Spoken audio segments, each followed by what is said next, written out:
The massive crystal dome of the Galactic Council chamber gleamed under 3 different suns on the neutral world of Kepler Prime, Ambassador. Lisa Martinez adjusted her formal blue uniform one last time before walking through the towering entrance.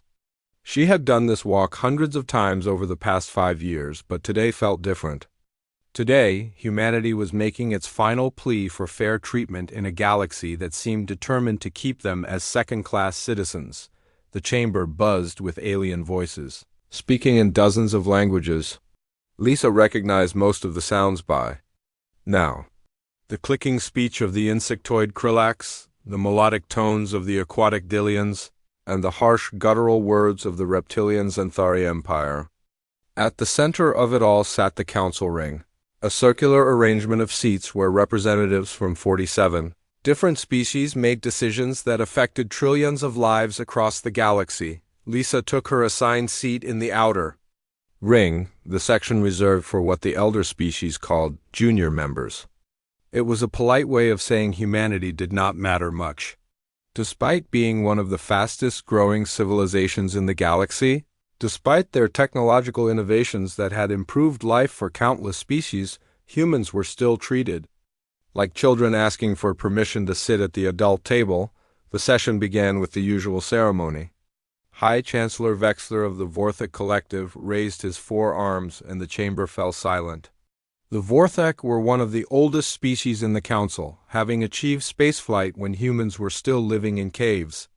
Their wrinkled, purple skin and massive heads made them look ancient and wise, and they never let anyone forget their seniority. Today we discuss the mineral rights to System 847b, Wexler announced in his translator-assisted voice. The system humans call New Denver. Lisa felt her heart sink. She had hoped this issue would be handled fairly, but the tone in the High Chancellor's voice suggested otherwise. New Denver was home to nearly 2 million human colonists who had spent 15 years turning 3 barren planets into thriving worlds. More importantly, the system contained rare quantum crystals essential for advanced spaceship engines. The Xanthari representative, a massive creature named War Leader Casas, rose from his seat. His scales gleamed under the chamber lights as he spoke. The Xanthari Empire claimed System 847b by right of superior need. The human species lacks the wisdom and experience to properly utilize such valuable resources. We have been exploring space for over 3,000 years. Humans have barely left their home system for 2 centuries. Lisa stood immediately. The colony of New Denver was established legally under Council regulations. Our people have invested their lives and resources into developing those worlds. You cannot simply take them because you want the minerals. A wave of clicking laughter came from the Krillax section.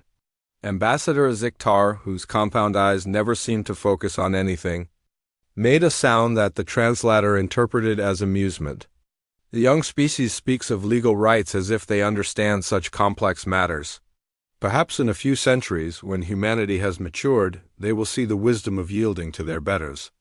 The Delian representative, floating in her water-filled sphere, added her musical voice to the discussion.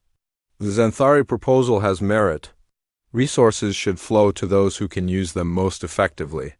Human technology is still quite primitive compared to established civilizations. Lisa felt anger building in her chest. Primitive technology. She thought about the medical advances human doctors had shared freely with the galaxy, saving millions of alien lives. She remembered the agricultural techniques that had ended famines on 12 different worlds. Human engineers had designed the very translation systems that allowed this debate to happen. Primitive? Lisa's voice carried further than she intended. Human innovations have improved life for every species in this chamber. Our fusion reactors power half the space stations in Council territory. Our medical techniques have extended lifespans across the galaxy.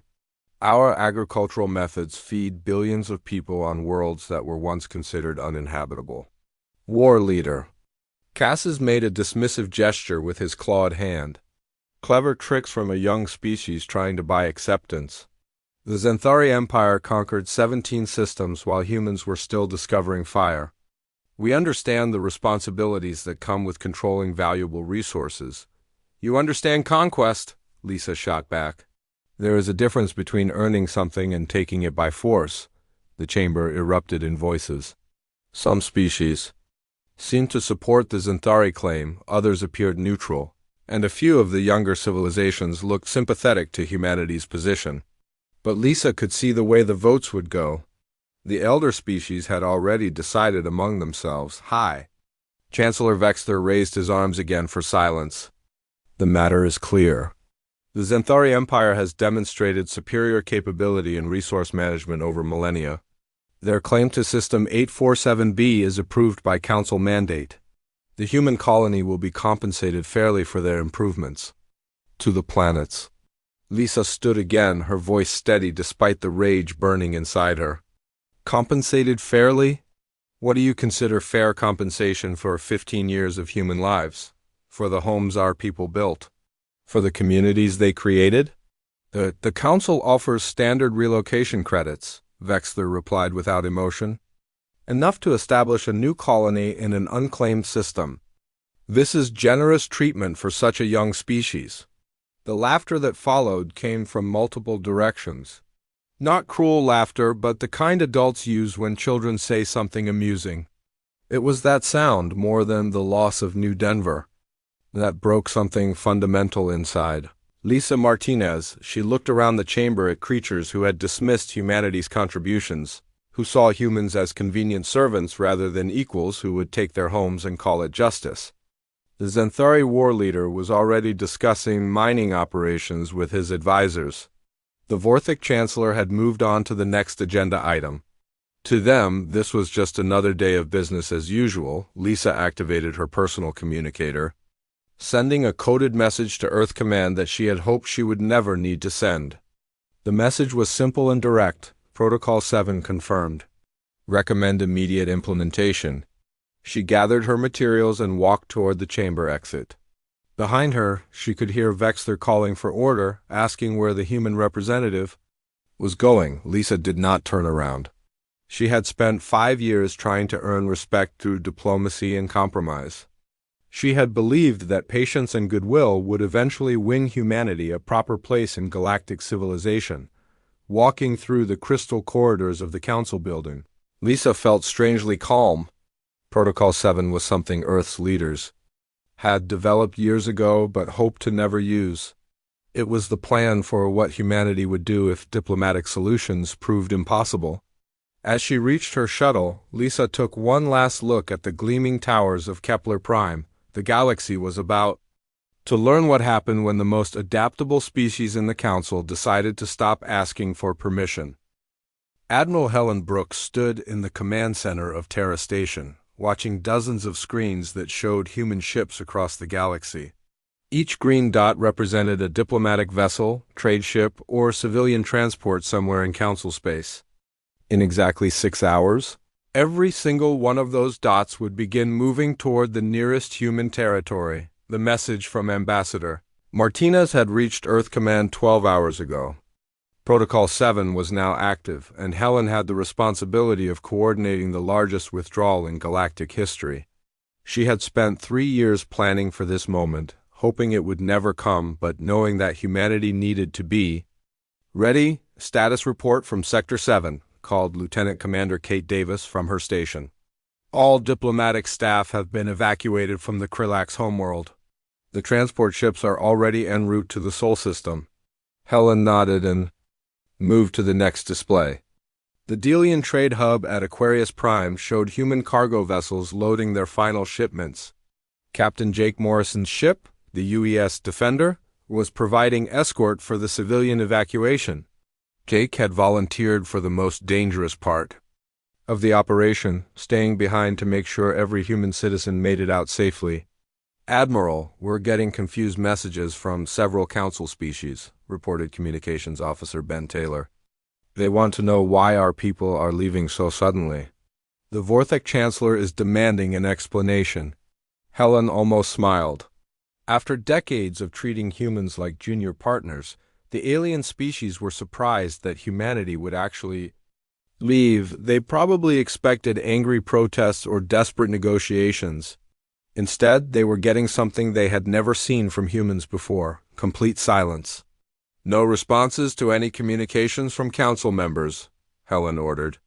All human vessels are to maintain communication blackout except for essential evacuation coordination. The withdrawal was happening faster than anyone had believed possible. Human efficiency, which the council species had always taken for granted, was now working against them. Every human facility had been built with quick dismantling in mind. Every important system had human backup operators, who could be recalled immediately. Dr. Amy Foster's voice came through the secure channel from the research station at Epsilon Base. All scientific equipment is being packed and moved. The Zenthari are asking why we're removing the atmospheric processors from their mining colony on Zarium 3. They seem to think we're required to leave our technology behind. Negative on that request, Helen replied. Everything human-made comes with us. If they want atmospheric processors, they can build their own. That was the part that would hurt the council most. Over the past century, humans had quietly become essential to galactic civilization, not because they demanded important positions, but because they worked harder and more efficiently than most species. Human engineers maintained critical systems across dozens of worlds.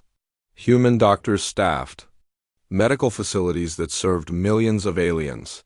Human farmers had turned barren planets into food-producing colonies that fed entire sectors. The aliens had grown so accustomed to human competence that they had forgotten how much they depended on it.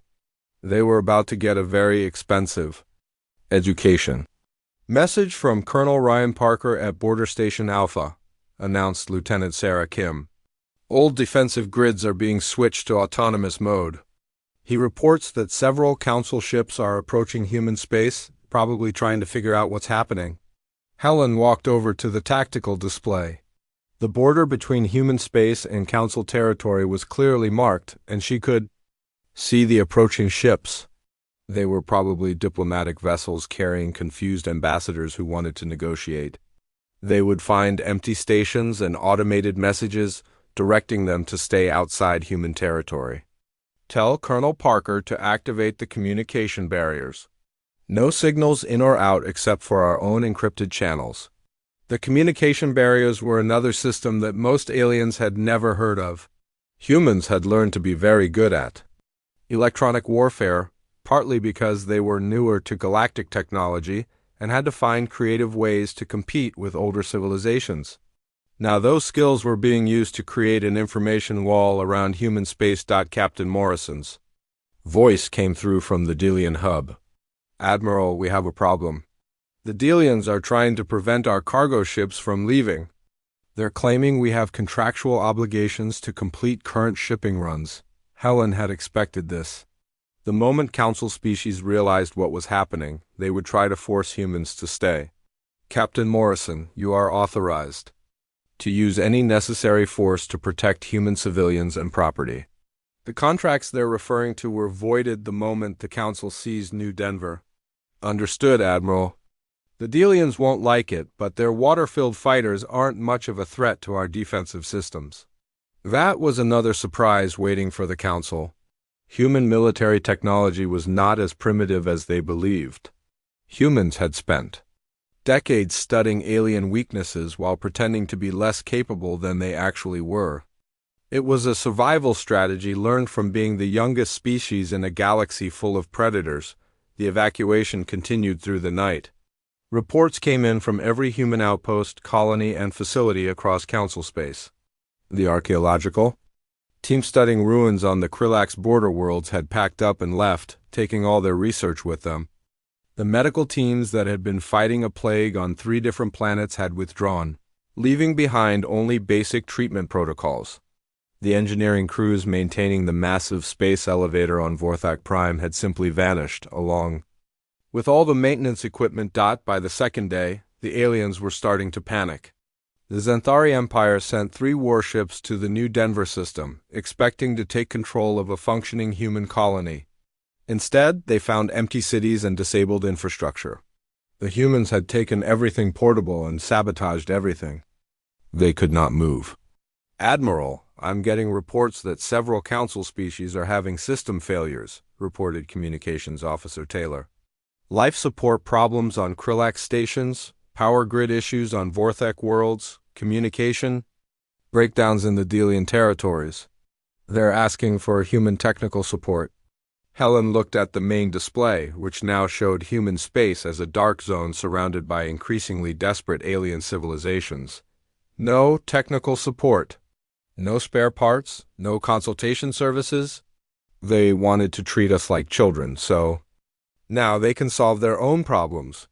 The withdrawal was complete within 72 hours. Every human being in Council territory had been brought home safely, along with every piece of human technology that could be moved.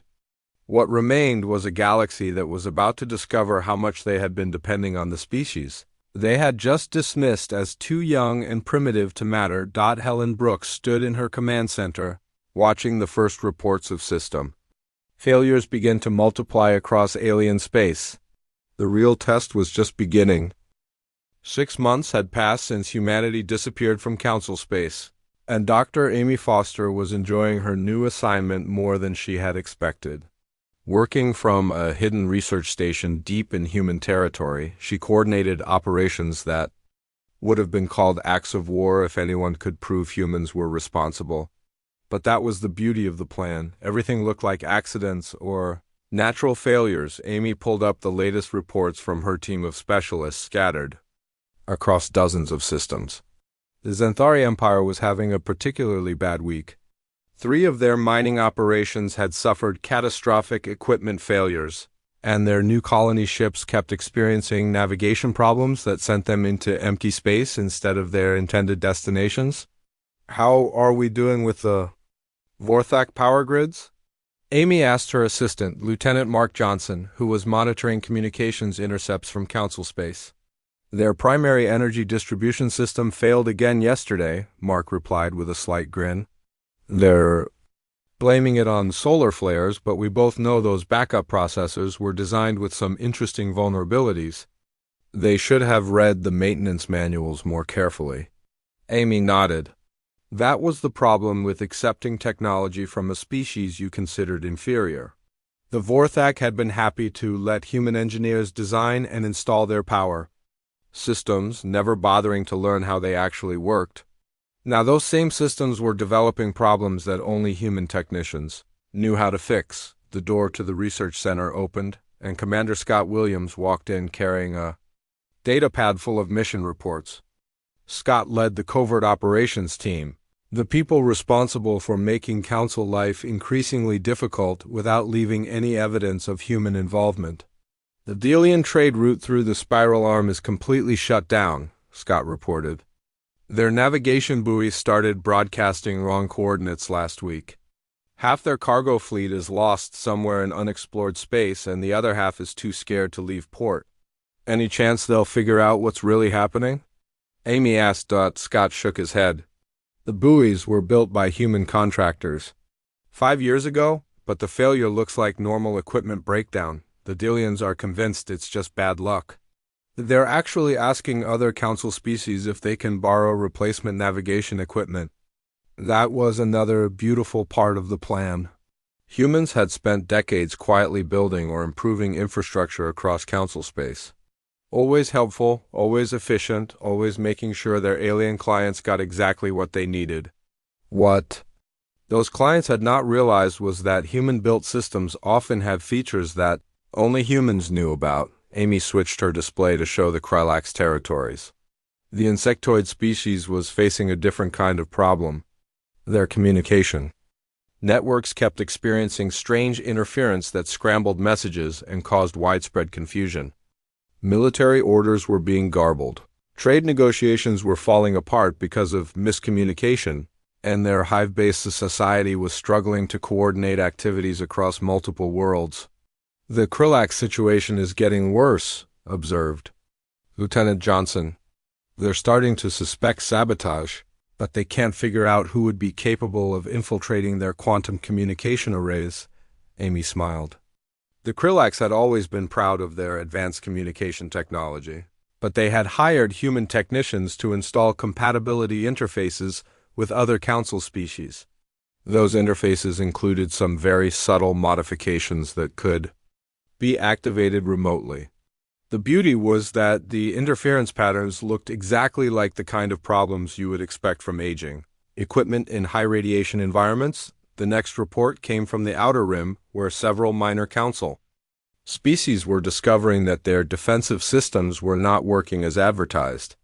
The orbital defense platforms that human companies had sold them were experiencing targeting failures and power fluctuations.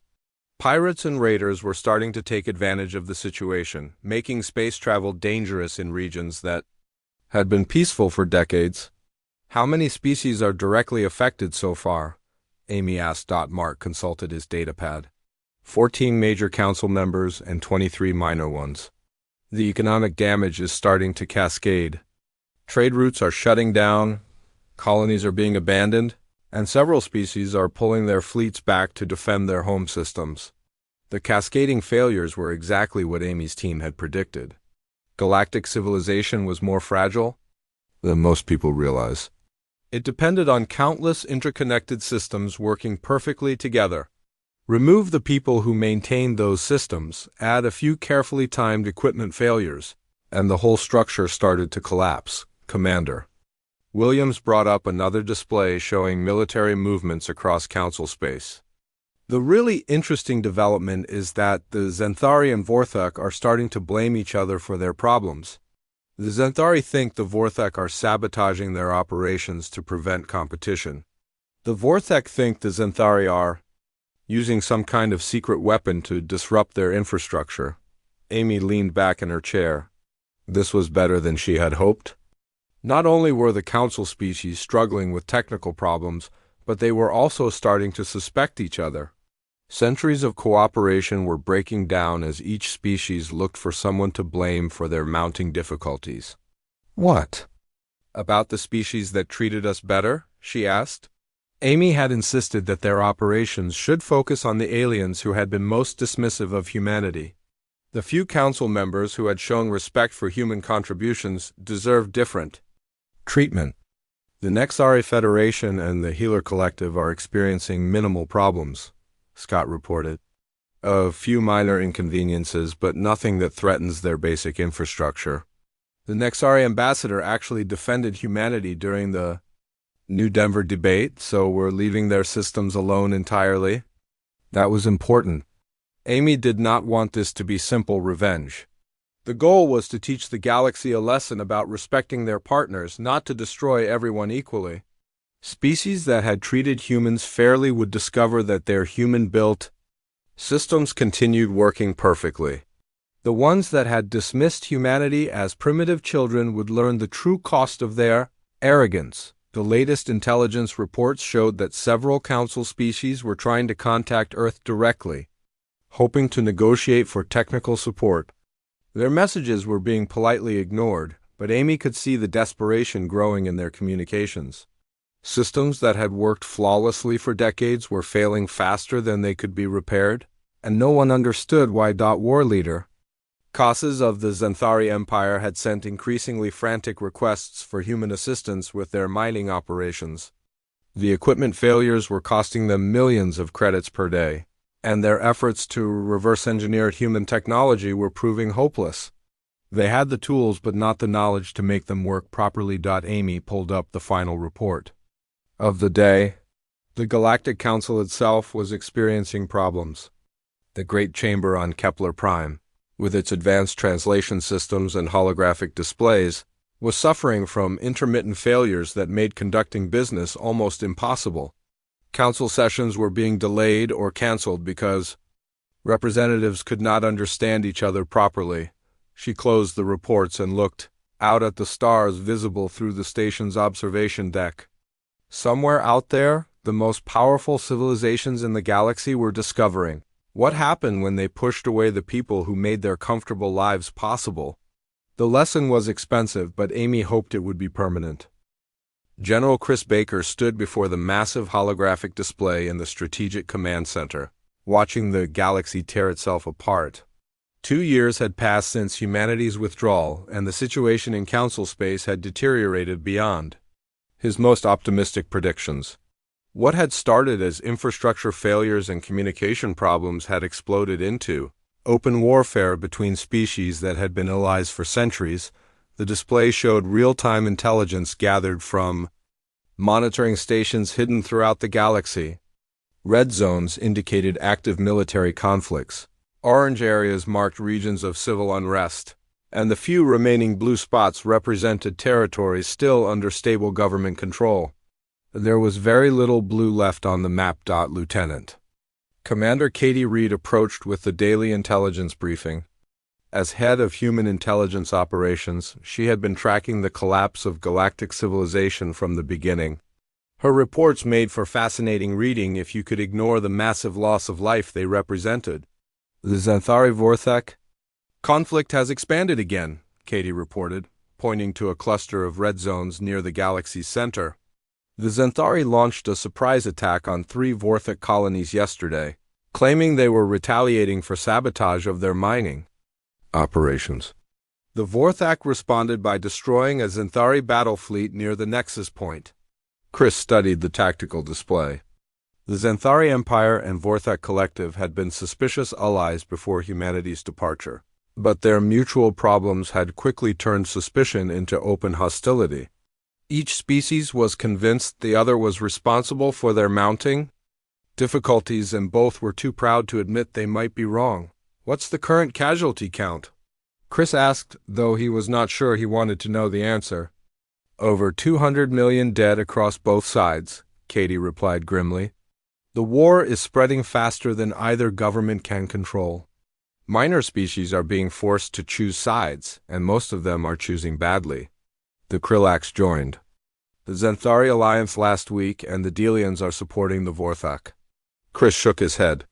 The Krillax and Delians had no business getting involved in a war between two major powers, but desperation was making everyone act irrationally. Their own infrastructure problems had made them vulnerable, and they were looking for powerful allies to protect them from the chaos spreading across the galaxy. The next section of Katie's report dealt with economic collapse. The galactic trade network that had connected hundreds of worlds was completely broken. Ships were afraid to travel through contested space, and the few remaining safe routes were controlled by pirates and scavengers. Entire civilizations were being cut off from essential resources, leading to famines and social upheaval. "The Outer Rim territories are in complete chaos," Katie continued. "At least 12 minor species have withdrawn from galactic civilization entirely. They're reverting to isolationist policies and defending their home systems with whatever military forces they have left. The Healer Collective is trying to maintain neutrality, but they're being pressured to join one of the major alliances." The bothered Chris more than the military casualties. The Healer Collective was one of the few council species that had always treated humans with respect. Their medical knowledge had saved countless lives across the galaxy, and they had shared their discoveries freely with all species, including humanity. The fact that they were being dragged into this conflict was a tragedy. Any word on independent peace negotiations? Chris asked. "Several attempts, but they all failed," Katie replied. "The Xanthari and Vorthak are convinced that any peace talks are just opportunities for their enemies to regroup and plan new attacks. Trust between the major powers has completely broken down." Chris pulled up a detailed analysis of the military situation. The Xanthari Empire had always been aggressive, but their tactics were becoming increasingly desperate. They were using weapons that violated several galactic treaties, and their treatment of conquered populations was brutal even by their own standards. The Vorthak were responding with equal violence, turning what should have been a limited conflict into a war of extermination. "What about the Galactic Council itself?" Chris asked. "Are they still trying to mediate?" Katie laughed bitterly. "The Council hasn't been able to hold a proper session in 6 months. Half the representatives have been recalled to defend their homeworlds, and the other half spend their time making speeches about whose fault the crisis really is. The council building on Kepler Prime was abandoned last month after a terrorist attack destroyed the main assembly hall. The irony was not lost on Chris. The same council chamber where humanity had been dismissed as too young and primitive to deserve respect was now empty because the elder species could not stop fighting long enough to use it. The great galactic civilization that had lasted for millennia was collapsing because its leaders had forgotten how to cooperate. Intelligence reports from across the galaxy painted a picture of complete social breakdown. On the Vorthak homeworld, different cities were declaring independence from the central government and forming their own military units. The Xanthari Empire was facing rebellions on a dozen colony worlds, where local populations were tired of being conscripted into an endless war. Even species that were not directly involved in the fighting were experiencing internal conflicts as their governments struggled to deal with economic collapse and refugee crises. "How many refugees are we seeing at our borders?" Chris asked. "About 50,000 per week," Katie replied. "Mostly civilians from minor species whose worlds have become uninhabitable. We're processing their requests for asylum according to standard protocols. But we're not accepting anyone from the major powers that voted to seize New Denver." That policy had been controversial within human government, but Chris supported it completely. The species that had dismissed humanity as unworthy of respect could solve their own problems. The innocent civilians caught in the crossfire deserved help, but the governments that had created this mess could face the consequences of their actions. The most disturbing part of Katie's report dealt with technological regression. As the war continued, both sides were losing the industrial capacity needed to maintain their advanced civilizations. Factories were being destroyed, skilled workers were being killed or conscripted, and the knowledge needed to operate complex systems was being lost. Several worlds had already reverted to pre-spaceflight technology levels. The Xanthari are trying to reverse engineer human technology from salvaged equipment, Katie reported. They're having no success whatsoever. Apparently, they never bothered to understand the principles behind our designs. They just used our machines without learning how they worked. Chris smiled grimly. That was exactly what humanity had expected. The alien species had been happy to accept human innovation without respecting human intelligence.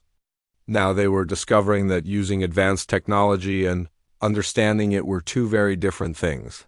The final section of the intelligence briefing covered communication intercepts from the warring factions. The language was becoming increasingly desperate as military leaders on both sides realized they were locked in a conflict they could not win. Resources were running low, populations were in revolt, and neither side had a clear path to victory. General Chris Baker closed the intelligence reports and looked out at the peaceful space around Earth.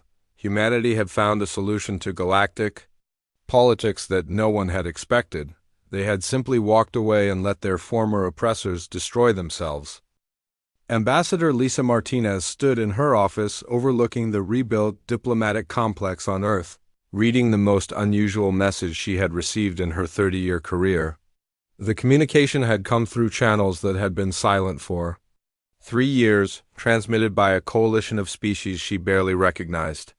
Most of the names belonged to younger civilizations that had held minor positions in the old Galactic Council, but the tone of their message was anything but minor. They were begging humanity to return to galactic civilization, and they were offering terms that would have been unthinkable before the Great Collapse. Lisa set down the message and walked to her window, looking out at the memorial garden dedicated to the colonists of New Denver. Those people had been forced to abandon their homes because an alien empire wanted their resources, and the Galactic Council had decided that human lives did not matter enough to prevent it. Now, that same empire was nothing more than scattered. Refugee camps scattered across a dozen dying worlds, and the council that had endorsed their actions no longer existed. The galaxy had learned a very expensive lesson about the value of treating their allies with respect. President Sam Turner entered the office carrying a folder full of intelligence reports and diplomatic proposals. As the leader who had authorized humanity's withdrawal from galactic politics, He bore the responsibility for everything that had followed. The death toll from 3 years of galactic warfare was measured in billions, and Sam knew that history would debate whether humanity could have prevented that tragedy. The coalition of surviving species wants to meet next week, Sam said, settling into the chair across from Lisa's desk. They're offering us full leadership of their proposed new galactic government. No junior membership, no probationary periods, no restrictions on human expansion. They want us to write the constitution for their new alliance. Lisa picked up the diplomatic proposal and read through it again. The coalition represented 43 species, including some she had never heard of before. Most of the major powers from the old council were notably absent, either because they no longer existed or because they lacked the resources to participate in galactic politics. What happened to the Vorthik Collective? Lisa asked. Civil war tore them apart 80 months ago, Sam replied. The last reliable intelligence suggests their homeworld is controlled by 3 different factions that spend more time fighting each other than trying to rebuild their civilization. Their colonies either declared independence or were conquered by neighboring species, Lisa nodded sadly. The Vorthak had been one of the oldest spacefaring civilizations in the galaxy, with a proud history of scientific achievement and cultural development. Their arrogance toward younger species had ultimately destroyed everything their ancestors had built over thousands of years and the Xanthari Empire. What's left of them is holed up in their core systems, trying to fight off rebellions and invasions simultaneously, Sam said. War leader Cassis was assassinated by his own general 6 months ago. The current leadership is more focused on survival than conquest, assuming they can even maintain control of their remaining territory. The irony was bitter but undeniable. The Xanthari had claimed New Denver because they believed humans were too primitive to properly use valuable resources. Now their own empire was crumbling because they had never learned to build the kind of stable, cooperative relationships that actually sustained galactic civilizations. Admiral Jake Morrison entered the office carrying the military assessment of the current galactic situation. As one of the officers who had coordinated humanity's withdrawal, he had watched the subsequent collapse with professional interest and personal regret. The galaxy was paying a terrible price for the arrogance of its former leaders. The military situation has stabilized somewhat, Jake reported. Most of the active warfare ended when the major powers ran out of resources to continue fighting. What we're seeing now is more like scavenging than organized conflict. Small groups fighting over the remains of destroyed civilizations. Lisa studied the star charts that Jake had brought. Large sections of the galaxy were marked as uninhabitable or ungoverned. Entire regions that had once been thriving centers of trade and culture were now dead zones where only the desperate or criminal dared to travel. How many inhabited worlds have been completely abandoned? She asked. At least 200 that we know of, Jake replied. The actual number is probably higher. When the trade networks collapsed, a lot of colony worlds became unsustainable. The populations either died out or evacuated to more secure systems. The scale of the catastrophe was almost impossible to comprehend. In 3 years, galactic civilization had regressed by centuries. Technologies that had taken millennia to develop were being lost as the knowledge needed to maintain them disappeared with destroyed libraries and dead scientists. President Turner pulled out another document from his folder. The coalition is also offering us exclusive rights to resettle any abandoned worlds we choose. They're promising full territorial sovereignty and no interference in human expansion for the next 500 years. Lisa raised an eyebrow. 500 years of guaranteed expansion rights. They really are desperate. They should be, Jake said grimly. Without human technology and expertise, most of their remaining civilizations will collapse within the next decade. They've forgotten how to maintain the systems that keep their societies running. The coalition's proposal included detailed requests for human assistance in rebuilding galactic infrastructure. They wanted human engineers to restore communication, networks, human doctors to fight the plague spreading through refugee populations, and human administrators to help reorganize the remnants of interstellar government. In exchange, they offered humanity the leadership role that had been denied. To them in the old council, what's your recommendation? President Turner asked. Lisa considered the question carefully. 3 years ago, she had walked out of the Galactic Council chamber in frustration and anger, convinced that diplomacy had failed.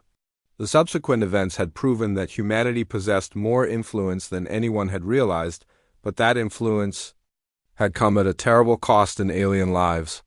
We should accept their proposal, but with conditions, she said finally. The new galactic government needs to be built on principles of mutual respect and merit-based representation. No species gets special privileges because of their age or previous power.